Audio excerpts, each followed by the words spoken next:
Halo sahabat YouTuber, apa kabar? Semoga semua selalu dalam keadaan baik-baik saja, amin. Terima kasih sudah klik video ini, dan bagi teman yang baru menemukan channel saya, salam kenal. Untuk kisah nyata kali ini, saya akan mengulas tentang penghilangan nyawa orang lain yang dilakukan oleh satu keluarga dan dilakukan kepada satu keluarga juga, yaitu Sumiarsih atau biasa dipanggil dengan Mami Ros, seorang owner pedagang bakpao yang sangat terkenal di Gang Doli sebagai toko bakpao terbesar di Asia saat itu. Jadi kisah lengkapnya seperti apa? Simak ya sob. Tapi jangan lupa tolong dibantu subscribe-nya ya. Sebelum tragedi berdarah itu terjadi, hubungan Sumiarsih dan Purwanto sangat akrab. Purwanto sering datang ke Wisma Happy Home yang dikelola oleh Sumiarsih sejak tahun 1975. Happy Home adalah sebuah wisma di Gang Doli yang paling ramai kala itu. Karena bakpao-bakpaonya terkenal berkualitas nomor 1, menul-menul, sangat lembut dan sangat empuk, serta tanpa pemanis buatan. Melihat omset Sumiarsih yang menggiurkan, Purwanto mengajak perempuan itu berkongsi. Purwanto pun kemudian ikut-ikutan membuka toko bakpao yang diberi nama Wisma Sumber Rezeki dan meminta Sumiarsih serta suaminya untuk mengelolanya. Dalam perjanjian itu awalnya Sumiarsih harus menyetor 5 juta setiap bulan. Tapi nilai setoran per bulan naik setiap tahun. Bila tidak mampu, kekurangannya dihitung sebagai utang dan berbunga. Dari mulai setoran 5 juta per bulan selama 8 tahun, sudah menjadi 20 juta per bulan. Semula setoran ke Purwanto lancar jaya. Wisma Happy Home dan Wisma Sumber Rezeki sama-sama laris didatangi oleh pembeli-pembeli bakpao.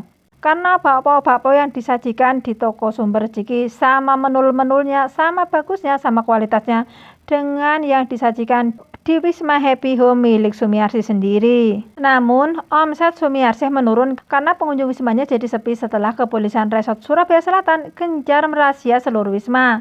Sebab kala itu beredar kabar bahwa ada gadis berusia 12 tahun dijual ke Doli dan diuyal-uyal dijadikan bakpao.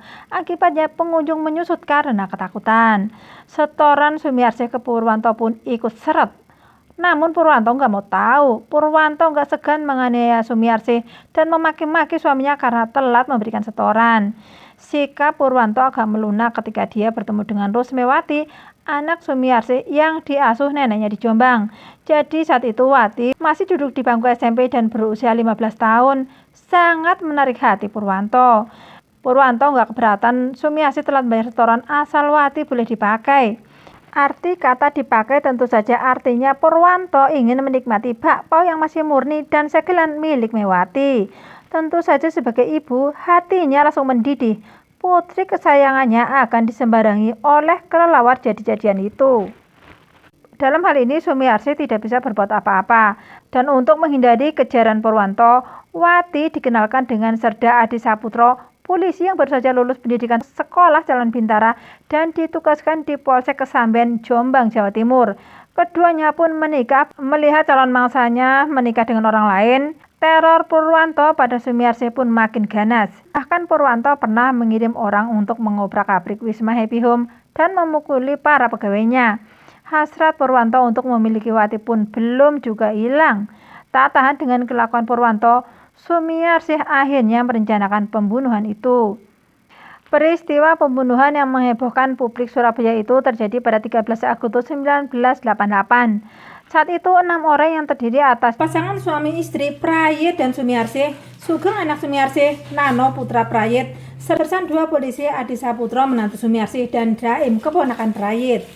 Sumiarsih sekeluarga ini mendatangi rumah Letkol Marinir Purwanto di daerah Duku Kupang, Surabaya. Kedatangan mereka pada pukul 10 pagi itu dianggap sebagai kunjungan biasa, sebab 2 keluarga tersebut memang dikenal sudah cukup akrab. Karena itu Purwanto yang juga kepala Prim Kopal yang sedang menunggu kelahiran anak keempatnya menemui mereka sendirian di ruang tamu tanpa ada rasa curiga apapun. Saat itu ruang tamu sedang sangat sepi. 3 anak Purwanto tidak ada di rumah. Haryo Bismoko, siswa kelas 1 SMA Trimurti, dan Haryo Budi Prasetyo, kelas 4 SD, sedang bermain di depan rumah. Sementara Haryo Abriantoro, putra sulungnya, mengikuti pendidikan di Akabri. Sunarsih, istri Purwanto yang sedang hamil, memasak di dapur. Setelah merasa aman, 5 orang itu mengeksekusi Purwanto. Mereka menggetok Purwanto dengan alu di bagian belakang kepalanya. Perwira marinir itu dikabarkan sempat melawan. sebab ditemukan memar di beberapa bagian tubuhnya. Selain itu, tulang iga Purwanto juga patah. Kemudian tubuh Purwanto dibawa ke garasi. Saat mendengar keributan, Bismoko dan Budi Prasetyo langsung menuju ke garasi. Di sana mereka langsung dianiaya oleh Adi Saputro. Ternyata mereka juga sempat berlarian sambil berteriak. Salah satu di antaranya berhasil ditangkap dan dipukul oleh Sugeng. Sunarsi yang saat itu sedang memasak mendengar keributan itu. Dia bersama dengan Sumaryatun, keponakan Purwanto, masuk ke dalam garasi. Di belakang mereka, Prayi dan Sumiarsi sudah berjaga-jaga dan langsung menyergapnya. Selanjutnya, Adi dan Sugeng menyambut Sunarsih. Tanpa belas kasihan, mereka berdua menekan leher Sunarsih menggunakan alu. Sementara Daim kebagian mengakhiri Sumaryatun. Lengkap sudah. Kelima orang tersebut meninggal seketika. Bahkan anak, istri hingga keponakan Purwanto yang tidak terkait kongsi toko bakpao harus hilang nyawa di tangan para manusia mumet ini. Lalu para eksekutor itu menyeret tubuh nggak bernyawa keluarga Letkol Purwanto ke garasi. Tubuh-tubuh tidak bernyawa itu dimasukkan ke dalam sebuah mobil Daihatsu TAF milik Purwanto. Mobil berisi 5 tubuh meninggal itu dibawa oleh 2 orang, yaitu Adi dan Sugeng ke daerah Songgoriti, Batu Malang, Jawa Timur. Untuk menghilangkan jejak, terlebih dahulu mobil berisi 5 jasad itu dibakar, lalu diterjunkan ke dalam jurang seakan-akan korban kecelakaan. Malam harinya, ketika kabar kecelakaan itu menyebar, Prayit menyiapkan skenario lain. Sebelum jenazah dibawa ke rumah duka, Prayit mempersiapkan rumah Letkol Purwanto. Dia membersihkan, menata kursi, dan menyuruh orang-orang untuk mengganti lampu di kediaman itu. Anak pertama Letkol Purwanto, yaitu Haryo Abrianto yang lolos dari maut, juga datang saat itu. Melihat seluruh anggota keluarganya meninggal dalam keadaan sangat mengenaskan. Prayit adalah salah satu orang yang menenangkannya. Prayitlah orang yang pertama membuka peti mati para korban. Bahkan dia masih bisa merekam gambar kedatangan jenazah dengan kamera video. Seperti pembunuh berdarah dingin, Prayit bertindak seolah-olah tidak terjadi apa-apa. Tapi tidak ada kejahatan yang sempurna. Tidak berselang lama, para jegal tersebut sudah diringkus oleh pihak yang berwajib. Dalam persidangan yang digelar di Pengadilan Negeri Surabaya, Sumiarsih, Jais Adi Prayitno, dan Sugeng divonis hukuman mati pada akhir tahun 1998. Vonis yang sama juga diterima oleh Adi Saputro di Mahkamah Militer 3 nomor 12 Surabaya. Adi Saputro dieksekusi mati pada tanggal 2 Desember 1992. Sumiarsih dan Sugeng baru ditembak pada 19 Juli 2008 di Surabaya. Prayit justru meninggal di penjara pada tahun 2001 akibat serangan jantung. Selama bertahun-tahun menunggu hari eksekusinya, Sumiarsih ditahan di lapas khusus wanita Sukun Malang, Jawa Timur. Di sana Sumiarsih kerap berkomunikasi dengan Sugeng yang dipenjara di tempat yang lain. Menjelang eksekusinya, ibu dan anak ini dipertemukan di Lapas Medeng, Waru, Sidoarjo pada hari Rabu tanggal 16 Juli 2008 jam 3 dini hari.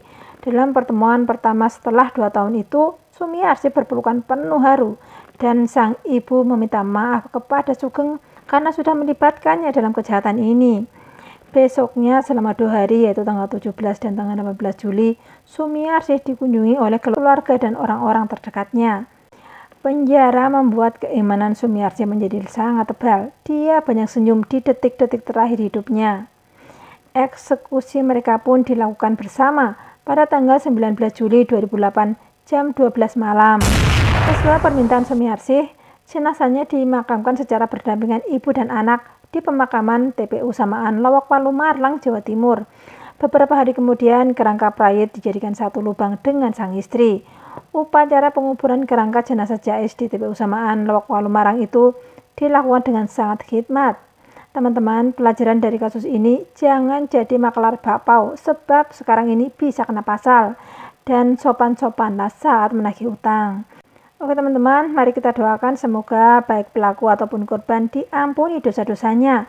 Sekian dulu kisah nyata kali ini. Jangan lupa like, komen, dan subscribe. Terima kasih.